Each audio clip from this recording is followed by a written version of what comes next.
오늘 우리에게 주시는 하나님의 말씀은 레위기 6장 24절부터 7장 10절까지입니다.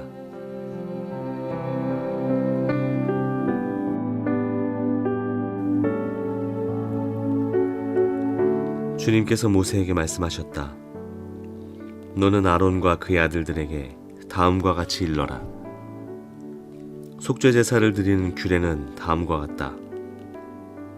속죄 제사에 바치는 제물은 번제물을 잡는 자리 곧 주 앞에서 잡아서 바쳐야 한다.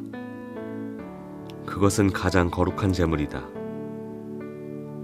제물을 가져온 사람의 죄를 속하여 주려고 제사를 드리는 제사장이 그 제물을 먹는다. 그는 그것을 회막을 친 뜰 안 거룩한 곳에서 먹어야 한다. 그 고기에 닿는 것은 무엇이든지 거룩하게 된다. 그 제물의 피가 튀어 옷에 묻었을 때에는 거기 거룩한 곳에서 그 옷을 빨아야 한다. 그 제물을 삶은 오지 그릇은 깨뜨려야 한다. 그 제물을 놋그릇에 넣고 삶았다면 그 놋그릇은 문질러 닦고 물로 씻어야 한다. 제사장으로 임명받은 사람은 모두 그 제물을 먹을 수 있다. 그것은 가장 거룩한 제물이다. 그러나 성소에서 사람을 속죄해 주려고 제물의 피를 회막 안으로 가져왔을 때에는 어떤 속죄 제물도 먹어서는 안 된다. 그 제물은 불에 태워야 한다. 속건 제사를 드리는 규례는 다음과 같다. 속건 제사에 바칠 제물은 가장 거룩한 것이다. 그 제물은 번제물을 잡는 바로 그곳에서 잡아야 하고 제사장은 그 피를 제단 둘레에 뿌려야 한다. 제물에 붙어있는 기름기는 모두 바쳐야 한다. 기름진 꼬리와 내장 전체를 덮고 있는 기름기와 두 콩팥과 거기에 덮여있는 허리깨의 기름기와 콩팥을 떼어낼 때 함께 떼어낸 간을 덮고 있는 껍질을 모두 거두어서 바쳐야 한다. 제사장은 이것들을 제단 위에 올려놓고 주에게 살라 바치는 제사로 바쳐야 한다. 이것이 속건 제사이다. 제사장으로 임명받은 남자는 모두 그 제물을 먹을 수 있으나 그것은 거룩한 곳에서만 먹어야 한다. 그 제물은 가장 거룩한 것이다. 속건 제물도 속죄 제물과 같아서 같은 규정을 이 두 제물에 함께 적용한다. 그 제물은 죄를 속하여 주는 제사장의 몫이다.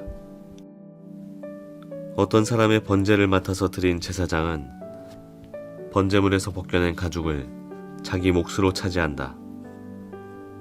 화덕에서 구운 곡식 제물이나 솥이나 빵 굽는 판에서 만든 제물들은 모두 그것을 제단에 바친 제사장의 몫이다. 곡식 제물은 모두 기름에 반죽한 것이나 반죽하지 않은 것이나를 가릴 것 없이 아론의 모든 아들들이 똑같이 나누어서 가져야 한다.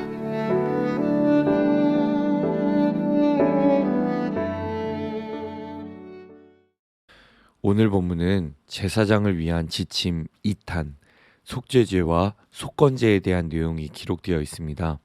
6장 24절부터 30절까지는 속죄제에 대한 지침이 나옵니다. 속죄제는 근본적으로 죄 그 자체를 처리함으로써 이스라엘에서 어떤 죄를 정결케 하는 역할을 했습니다. 그러니까 쉽게 말해서 속죄제는 오염과 부패와 타락을 적극적으로 막는 역할인 겁니다. 그리고 속죄제는 하나님의 금지 명령을 무심코 어긴 죄를 해결하기 위한, 비고의적으로 어긴 죄를 해결하기 위한 제사법이었습니다. 특별히 속죄제는 죄인의 신분과 사회적 지위에 따라 달랐습니다. 가장 높은 신분은 제사장, 그리고 족장, 평민, 빈민, 극빈순입니다. 우선 레위기 4장 3절에 따르면 제사장은 속죄에 대해 흠없는 수송아지를 바쳐야 한다고 말씀합니다. 그리고 족장은 평민의 지도자로서 순염소를 속죄제로 바쳤고 평민은 암염소나 암양을 바쳤습니다. 다음 빈민층은 양과 염소를 조달하기 어려웠기 때문에 비둘기 2마리가 속죄 제물로 허용되었습니다. 여기서 한 마리는 번제로 드려졌고 다른 한 마리는 피를 제단에 흘린 뒤 제사장이 먹을 수 있게 하는 방식으로 처리되었습니다. 다음으로는 극빈층입니다. 이 가난한 계층에서도 이 극빈자들은 비둘기조차 힘에 겨울 만큼 많이 어려웠다고 합니다.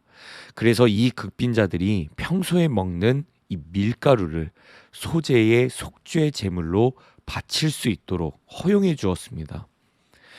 여기서 우리가 발견할 수 있는 점이 있습니다. 그것은 경제적 형편과 무관하게 죄 문제는 어떠한 방법으로든 반드시 해결해야 한다는 것입니다. 특히 이 극빈자들을 향한 하나님의 깊은 마음을 발견할 수 있게 됩니다. 사실 밀가루는 피가 없는 속죄 제물이기 때문에 죄를 씻는 피의 효력이 없었습니다. 그러나 하나님께서는 이 극도로 가난한 이 사람들을 위해 밀가루 제물에도 피의 효력이 있는 것으로 받아들여 주셨습니다. 그러니까 마지막 한 사람을 위해서까지 속죄의 길, 죄사함의 길을 열어주신 하나님의 깊은 은혜를 우리는 깨달을 수 있는 겁니다. 다음으로 7장 1절부터 10절까지는 속건제에 대한 지침입니다. 방금 전 다룬 속죄제가 하나님의 금지 명령을 무심코 어긴 죄를 해결하기 위한 제사였다면 속건제는 재산상의 피해를 발생시킨 죄를 해결하기 위한 그런 제사입니다. 속건제는 히브리어로 아샴이라고 하는데 이것은 기본적으로 배상을 뜻하는 단어라고 합니다. 그러니까 속건제는 하나님께 배상물을 바치는 제사였습니다. 그렇다면 속건제는 언제 바쳤을까요? 크게 2가지 이유로 나뉩니다. 하나는 하나님의 재산에 피해를 입힌 경우이고 또 하나는 이웃의 재산에 피해를 입힌 경우입니다. 좀 더 자세하게 살펴보면 첫째, 하나님의 성물을 무심코 바치지 않았을 때, 둘째, 하나님의 계명 중 하나를 무의식 중에 범했을 때, 셋째, 이웃의 재산을 가로챘을 때입니다. 마지막 넷째, 말 그대로 배상물을 바쳐야 하는 경우입니다. 우리는 이 속건제를 통해 한 가지 교훈을 얻을 수 있습니다. 우리는 이웃의 재산은 물론이고 하나님의 재산을 내 것이라고 착각해서는 안 된다는 점입니다. 사실 우리가 가진 모든 것은 다 하나님의 것이지 않습니까?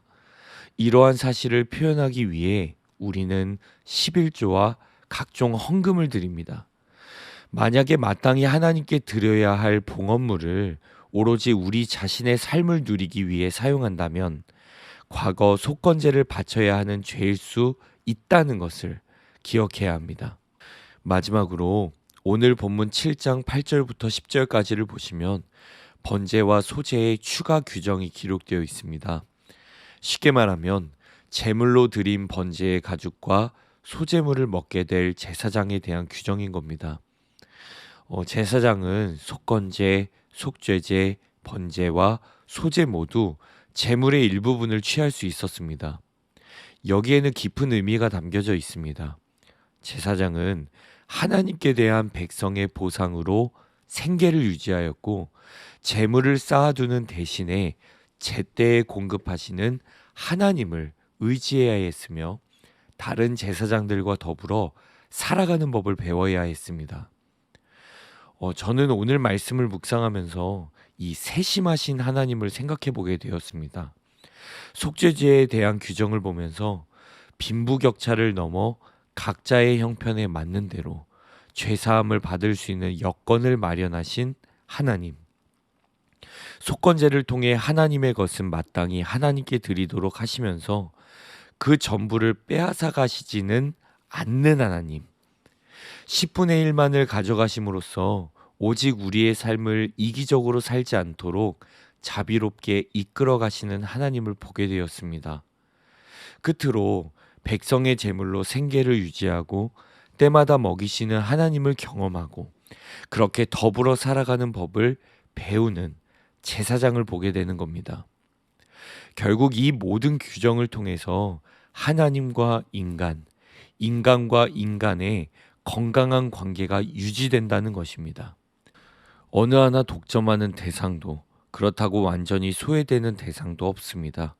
심지어 하나님께서도 모든 것을 독점하시지 않고 남기시고 나누시고 조화를 이루어 주시는 모습을 보여주십니다.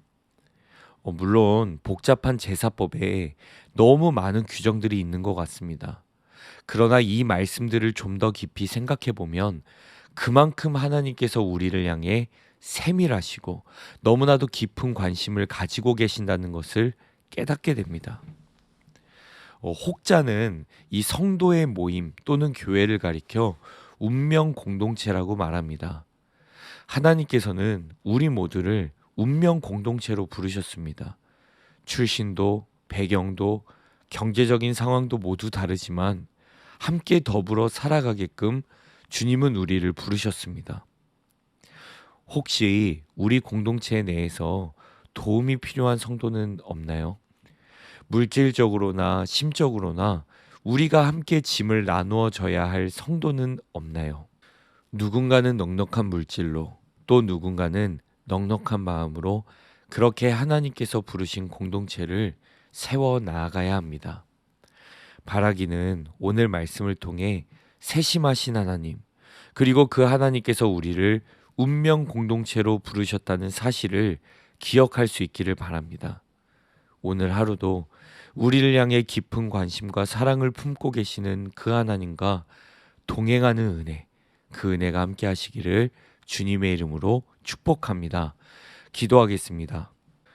주님, 오늘 말씀을 다시 한번 묵상하면서 우리를 운명 공동체로 부르시고 또한 주님과 우리 사이의 관계, 이웃과 이웃과의 관계를 유지하게 하심도 감사드립니다. 주님, 그렇습니다. 이 모든 것의 규정과 방법들은 하나님과 우리 사이의 관계를 건강하게 유지하기 위함이라는 사실을 깨닫습니다. 주님, 오늘을 살아가는 우리들에게 필요한 것이 무엇입니까?